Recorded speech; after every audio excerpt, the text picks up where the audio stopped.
Recentemente eu fiz um vídeo com vocês falando sobre a questão da crítica, né? E toda aquela polêmica que só acontece no Twitter, que tá na bolha do Twitter, sobre a tier list de melhores críticos do Brasil. E aí rolou todo um debate acerca disso e sobre, de fato, e isso foi profícuo de alguma forma, sobre o que é o papel do crítico e o que é ser crítico de cinema. Eu fiz um vídeo sobre isso, que tá bastante completinho, é um vídeo de mais de 30 minutos, se eu não me engano, falando só sobre o assunto. Procura lá, tá aqui no canal no YouTube, se vocês quiserem acompanhar, mas que, de alguma forma, apesar de estar bastante completinho, tem algumas coisas ali que eu queria acrescentar para além do que eu disse. Acrescentar e, de alguma forma, também solidificar. Reafirmar. E houve uma oportunidade de fazer isso hoje, porque um seguidor me mandou uma coisa muito interessante. Um seguidor me mandou um print disso aqui. Deixa eu pegar o print primeiro, para depois eu ir pro que eu quero te mostrar, tá? Ele me mandou esse print aqui. Olha só. Otávio Ugá, tá? Os olhos atentos de um seguidor, típicos de um bom espectador voyeur, me mandou essa foto. Você está sendo vigiado, Otávio Ugá. Otávio Ugá estava fazendo um chapéu, porque ele... Enfim, o Otávio Ugá ele tem o hábito de fazer uma crítica que volta mais pro humor, né? E ele estava fazendo uma crítica sobre o Napoleão, né? Do novo filme do Ridley Scott, que vai ser lançado em breve. E ele estava fazendo um chapéu para fazer a crítica com o chapéu do Napoleão. E aí o jovem me manda essa foto. E aí vocês veem algo estranho aqui nessa foto? Onde está o Wally? Na foto seguinte, ele me manda o celular de Otávio Ugá assistindo a um dos nossos vídeos. Olha só que legal. Otávio Ugá estava assistindo a um dos nossos vídeos. Mas não só isso, depois eu fui até o vídeo do Otávio Ugá, no stories dele, para ver o que estava acontecendo. É o gigante ali, né? Para ver o que estava acontecendo. E olha só, que legal. Vamos ver.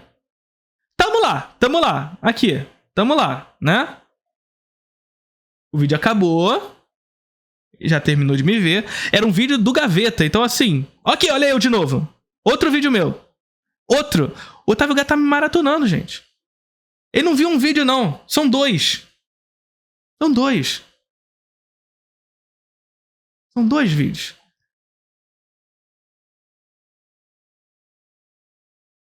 Eu não sei se aparece de novo, mas se tem outro vídeo. Mas percebe?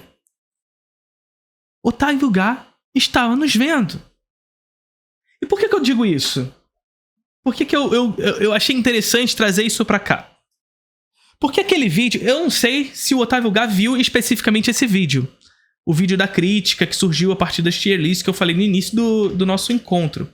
Mas nesse vídeo especificamente, eu tratei desse lugar da crítica especializada, especialmente aqueles que creem que a crítica só se faz em texto, que essa posição da crítica faz com que a gente se afaste, de fato, do público, do leitor.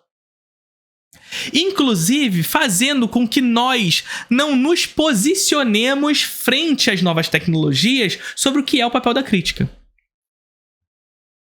Ou seja, se nós não estamos aparecendo, aqueles que irão ser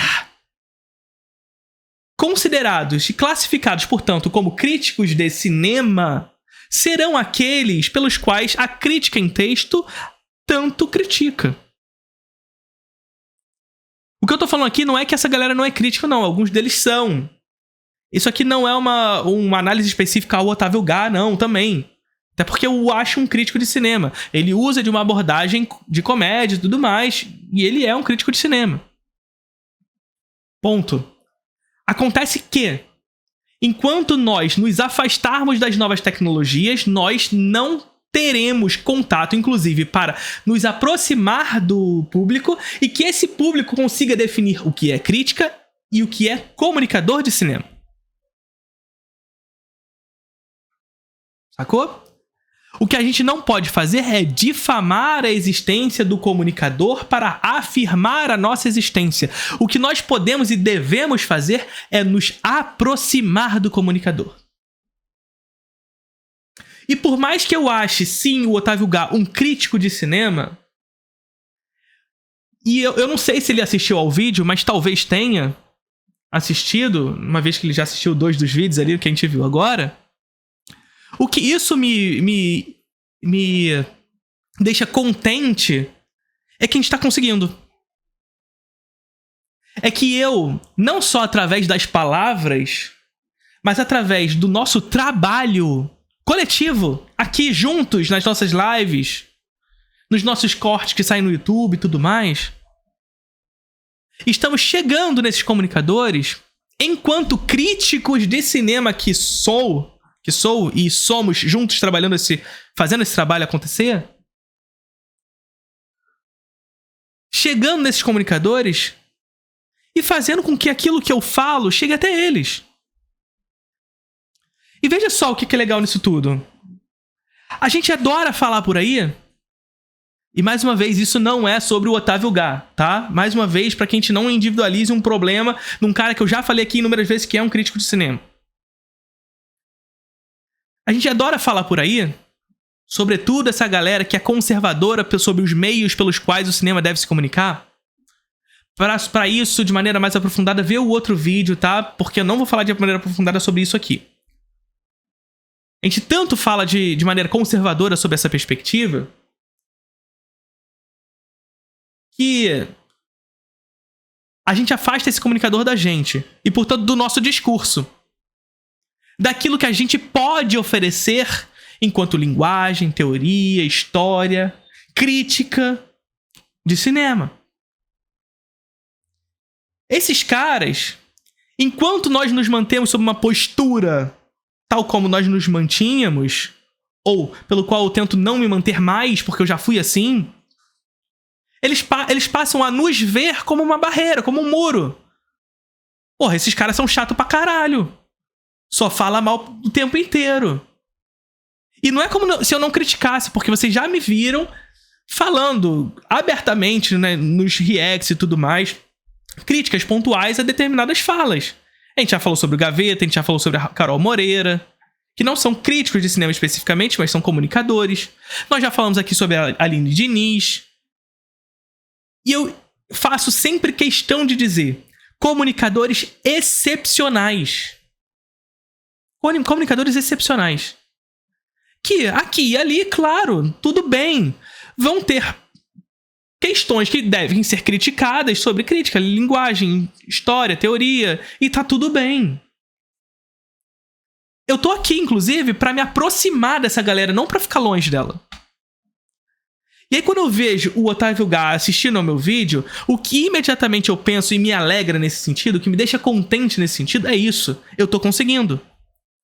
Eu tô conseguindo fazer com que um desses caras grandes, não exatamente um comunicador, mas um crítico também, esteja assistindo ao meu conteúdo, que porventura, talvez, ele possa levar alguma das questões que eu tô falando aqui com vocês pro público dele.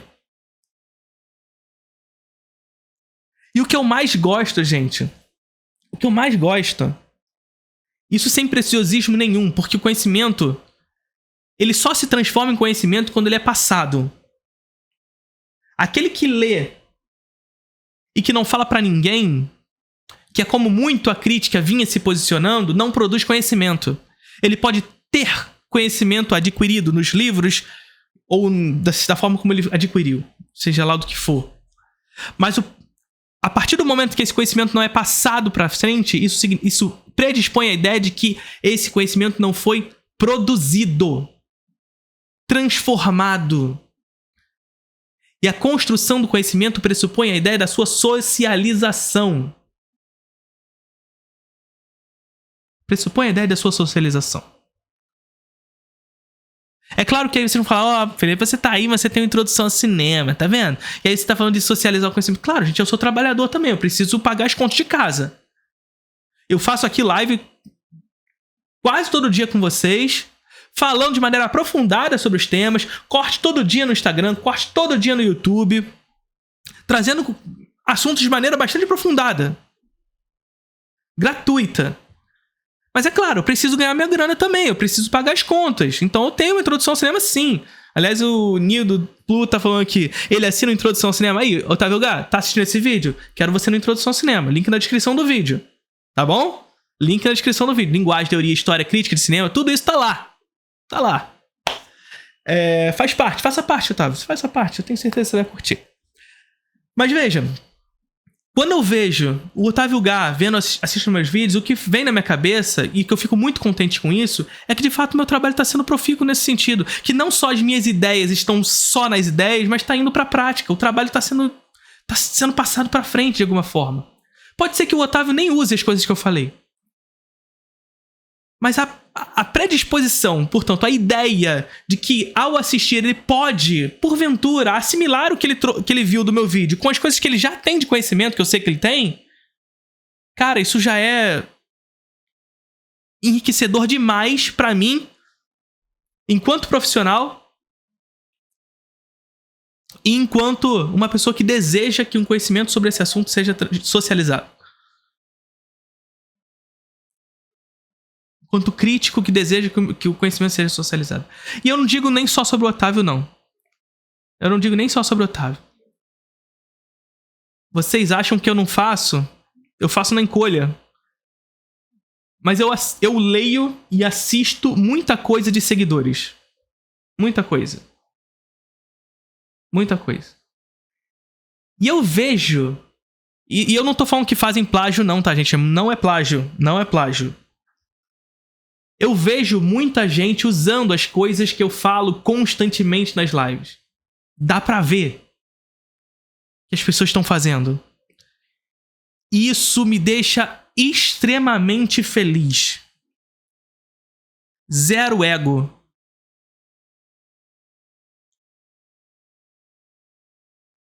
Zero.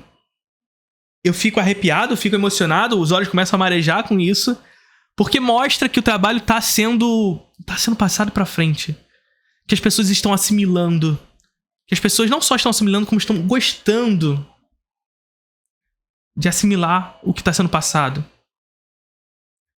A galera sabe que eu sou chorão pra caralho. E eu já tô aqui super emocionado. De verdade. Recentemente, inclusive, eu vi um vídeo da Fabi. Eu vou dar nome a um boi só aqui. Eu não tô te chamando de boi também, sabe? Pelo amor de Deus. É só pela expressão, dar nomes aos bois. Nossa, ficou horrível isso. Mas eu vi um vídeo da Fabi recentemente. Que ela publicou no canal dela do YouTube. Assistam esse vídeo, tá muito legal. Tá muito legal esse vídeo da Fabi. Em que ela fala sobre crítica de cinema. Sobre o que é crítica de cinema. Ela não me cita ali. Mas eu sei que tá muita coisa que eu já falei ali. Eu sei que tá. Eu sei que tá. E tá tudo bem. É isso. Eu não devia nem dar esse exemplo, porque parece que eu tô querendo mostrar que fui eu, sabe? Não é. Foi ela. Porque conhecimento é isso, gente. É isso que é conhecimento. Tá? Conhecimento é isso. Eu não produzi um conhecimento zero. O conhecimento que eu adquiri partiu de uma série de leituras, de vivências, aquilo que a gente já discutiu inúmeras vezes. Leituras, vivências, encontros com o mundo. Os encontros que eu tenho com minha família, com minha filha, com meu filho, com minha esposa. Tudo isso faz com que a gente tenha uma nova forma de assimilar determinados conhecimentos. Os livros, as palestras, os vídeos, nada sai do zero. Então as coisas que eu escrevo, que eu falo, não é puramente meu. Óbvio que não, isso não existe. Por isso, eu preciso dizer isso tudo pra dizer que, assim, quem produziu aquele conhecimento sobre o vídeo da Fabi foi ela.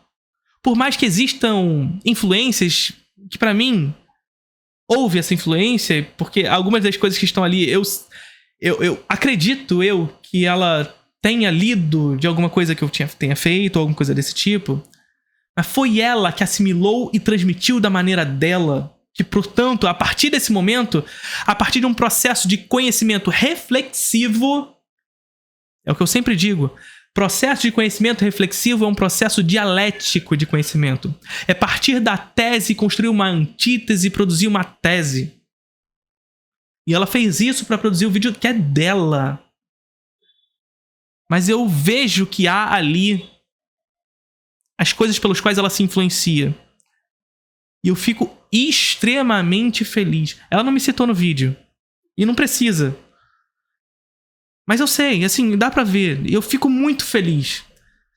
Muito feliz. Eu me arrepio, fico com os olhos marejados. E fico muito feliz pela capacidade que ela tem de produzir conhecimento. Por ela, ela mesmo faz isso. Ela faz isso. Pela capacidade de construção dialética que ela tem em fazê-lo. Brilhante. Brilhante. A Fabi é uma jovem, gente. Vocês têm ideia? A Fabi é uma jovem. A gente já fez saber, se eu não me engano, tem 24 anos. Posso até ter errado, ela ter menos. Eu não sei. Fabi, se você estiver assistindo esse vídeo, me diz. Ela é uma jovem. E ela faz isso. Esse processo de construção de conhecimento que talvez seja até inconsciente, eu não sei.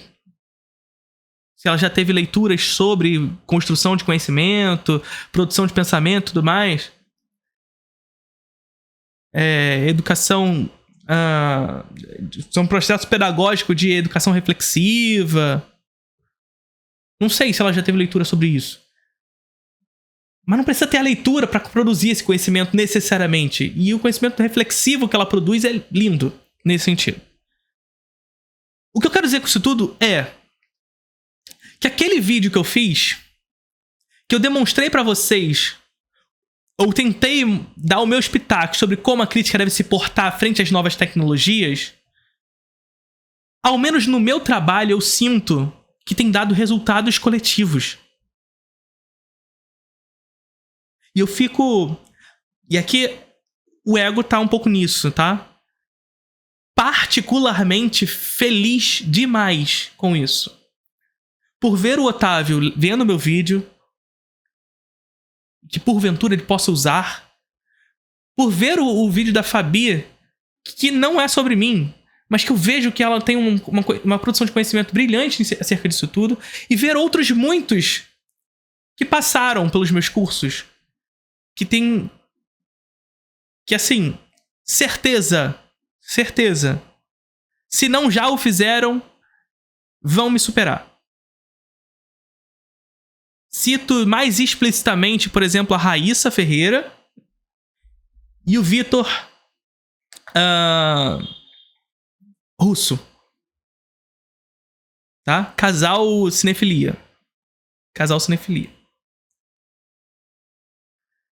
Um dos casais Cinefilia, que também tem o Thiago e a Larissa, que são maravilhosos. Thiago e Larissa do Supercuts, o melhor podcast de cinema do Brasil, que também foram meus alunos. Assistam o Supercuts. Ouçam o Supercuts, melhor dizendo. Agora, uma outra conversa que eu quero ter com vocês sobre esse assunto é que naquele vídeo pareceu, porque de fato foi, de alguma forma, que eu culpabilizei a crítica de cinema por tudo também. Assim, a gente tem a nossa culpa, a nossa responsabilidade, melhor dizendo, sobre isso tudo. Ainda somos, eu sei que são. Eu sei que são, Lari. A Larissa tava escutando até agora tudo isso aí. Tá vendo? Tá aí no chat. Melhor podcast de cinema do Brasil. Assisto. Nem sabia que tava aqui, tava te elogiando. Tá vendo, Lari? Ainda somos... Sofia já reconhece sua voz mais que de outra pessoa. Quem mais conversa aqui em casa, boa. Sofia, a filhazinha da Lari, que vai nascer em breve, né, Lari? Mas enfim, pareceu que eu tava responsabilizando tão somente a crítica. Nós temos a nossa responsabilidade, mas é preciso também dizer algumas outras coisas. Primeiro, ter a compreensão que a crítica de cinema é um ofício autodeclarado. E, portanto, não há um curso pra isso. Inclusive, no vídeo da Fabi que ela fez, ela fala sobre isso. E é uma coisa que eu tô sempre repetindo por aqui, né? É um ofício autodeclarado. Você não precisa de um curso para fazer isso, você não precisa de uma faculdade específica para ser crítico, você não precisa ser jornalista, você não precisa ser formado em cinema, não precisa. Entretanto, há de se ter uma ética. Ética essa que passa por esse conhecimento sobre linguagem, teoria, história, crítica de cinema. E o papel da crítica. Inclusive, recentemente, não sei se a Fabi ainda se classifica dessa forma, não acho mais preciso isso, mas ela e o Thiago Beranger também, que é um baita de um cara e textos maravilhosos também. Há bem pouco tempo, eles se autodeclaravam críticos em formação. Que eu acho muito legal eles se postarem dessa forma. Porque parte desse lugar da ética que eu falei. Que ética é essa? É esse lugar onde, antes de ser crítico, eu preciso reconhecer o meu papel. E, portanto, me formar enquanto tal. Né? Hoje eu já acho todos eles isso. Mas se eles continuam se classificando dessa forma, parte da ética que é deles. Que é deles. Não é subcrítico. Por favor. Subcrítico parece que é um cara, sabe? É crítico em formação. É diferente. Eu já acho que eles já são críticos. Mas, como eu disse, como a crítica é um ofício autodeclarado que parte de uma ética, isso pressupõe a ideia de que cada um deve se autodeclarar no momento correto. Eles têm o tempo deles para se classificar como tal e só eles vão poder dizer não sou eu que vou fazê-lo. Apesar de achar que já são. Agora, parte, portanto, dessa ética de reconhecer o seu papel. Agora, quando a gente pensa num contexto de reprodutibilidade técnica, olha, a gente já falando de reprodutibilidade técnica de novo, inclusive, no Introdução ao Cinema, em dezembro, aula sobre a obra de arte na era da reprodutibilidade técnica, vai ser a primeira aula de dezembro, link na descrição do vídeo para fazer parte do Introdução ao Cinema. Dentro desse contexto, claro, há uma massificação da informação, que faz com que, olha que legal, todo mundo pode falar sobre cinema. Todo mundo pode falar sobre cinema. Isso é maravilhoso, gente. Faz, inclusive, com que a gente possa comunicar a ideia que a gente falou no início do vídeo. Que eu possa me comunicar com essas pessoas. E que, através do meu conteúdo, que eu tento trazer determinada profundidade sobre linguagem, teorias, crítica e história, essas pessoas possam entrar em contato comigo, com o meu conteúdo, e possam transmitir o meu conteúdo através dos delas. Da forma delas. E, portanto, produzir o seu próprio conhecimento. Mas olha só que coisa interessante. Que maravilhoso que todo mundo possa falar sobre cinema. Mas que terrível que todo mundo possa falar sobre cinema. Porque isso é um desafio. É um desafio para a crítica. Porque como a crítica é um ofício autodeclarado, significa dizer que qualquer um pode se declarar crítico de cinema. E isso é um perigo para o nosso ofício. Isso é um perigo para o nosso ofício. Porque, e é por isso que eu digo que a gente tem que estar no debate, a gente tem que se posicionar nas novas tecnologias para que a gente possa demarcar territorialmente o que somos, para que as pessoas consigam definir o que é e o que não é. Sabe o que eu quero dizer? Mas a culpa não é só nossa. Porque, mais uma vez, duas coisas. Primeiro, o crítico é um ofício autodeclarado. E segundo, e mais interessante nesse processo, para não dizer outra coisa, a crítica é um ofício que ninguém pediu. Ninguém pediu pela nossa existência. A crítica é um ofício inútil. E quando eu digo que a crítica é um ofício inútil, eu estou dizendo para vocês que essa inutilidade pressupõe uma inutilidade a um sistema específico, a uma estrutura específica. Ou seja, a crítica é inútil ao capitalismo.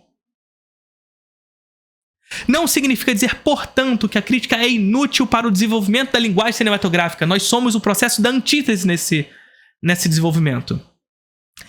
É tese posta no mundo que nós críticos observamos e reagimos a ela para produzir uma nova tese. Uma síntese, que virará tese e assim por diante, essa roda dialética continua girando. Mas ao capitalismo nós somos inúteis. Ninguém pediu por nós. Não há demanda por nós. Não há. Não existe essa demanda. Essa demanda não está posta. Nós construímos constantemente essa demanda. Tentamos. Mas tentamos como formiguinhas.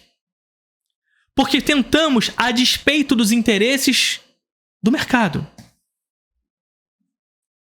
Porque o que é interessante para o mercado? O interessante para o mercado é o guia de consumo. Aquele que nós tentamos combater. Aquele pelo qual eu disse que a massificação da informação, portanto, é um desafio para a crítica. Porque todo mundo pode falar sobre cinema. Isso se transforma num desafio para a gente, portanto.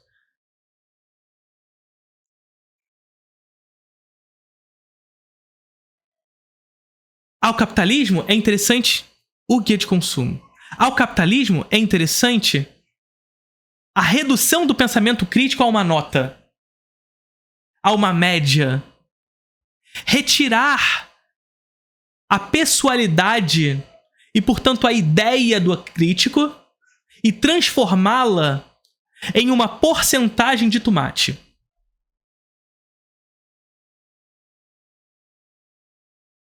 E aí, quando o espectador, quando o leitor de crítica vai tentar entrar em contato com os críticos, esse crítico não tem rosto.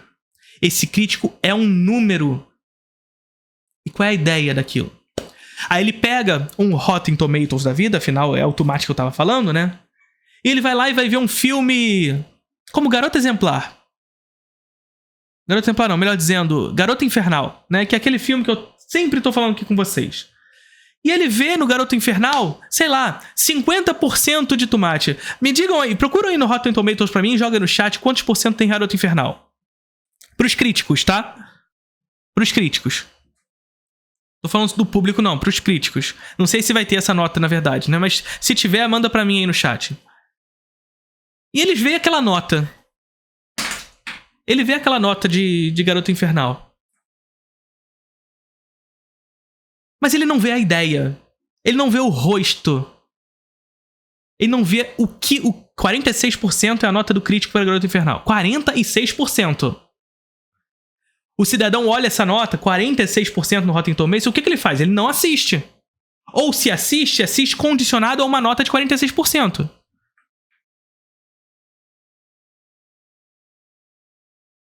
Mas ele não entrou em contato com o cara que, porventura, deu 100% para isso. E que teve uma ideia acerca daquilo que poderia ser a ideia que impulsionou a maneira de assistir aquele filme para aquele cidadão, para aquele leitor. Talvez se aquele leitor tivesse lido aquele cara que, através de uma ideia, transmitiu um pensamento e que, portanto, foi um trampolim para uma nova experiência do espectador, esse cara não teve contato. Ele teve contato com um número. Showgirls, 23%. 23%. Vocês estão entendendo o que eu tô falando? Ao capitalismo é mais interessante reduzir a ideia do crítico a um número. Porque o número vende. O número é imediato. É entrar no Rotten Tomatoes, tem 90%, vale a pena assistir, vou assistir. É pegar um filme e colocar no pôster. Ótimo, Omelete. Aconteceu isso no pôster de Mulher Maravilha 1984. Escrito assim, ótimo. É isso que o Omelete diz sobre o filme.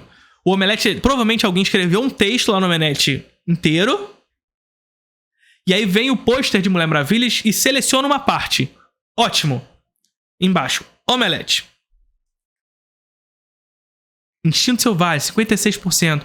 Filmes que a gente tem comentado aqui inúmeras vezes durante nossos encontros, né? E que eu trago perspectivas maravilhosas sobre esse filme. Talvez, se vocês tivessem entrado em contato só com Rotten Tomatoes, vocês jamais assistissem esses filmes na vida. Jamais assistiriam esses filmes na vida. Né? Então, o capitalismo... Como nós somos inúteis ao capitalismo... Porque o capitalismo não quer ideia. O capitalismo não quer construção de uma ideia... De um pensamento acerca do filme. Não quer isso. O capitalismo não quer. É pra assistir ou não é? Sim ou não? É 10 ou é 5? É 3 ou 5 estrelas? É pra assistir ou não? E nesse lugar, por que eu disse isso tudo? Porque nesse lugar, nós, enquanto críticos, temos uma responsabilidade por não nos posicionarmos frente às novas tecnologias, mas também somos condicionados a um sistema que nos rebaixa, que nos coloca nesse lugar de invisibilidade e marginalidade. E que faz, inclusive, através dessa marginalidade, com que nós, críticos, sejamos enxergados nesse lugar de inutilidade. De que não servimos pra nada.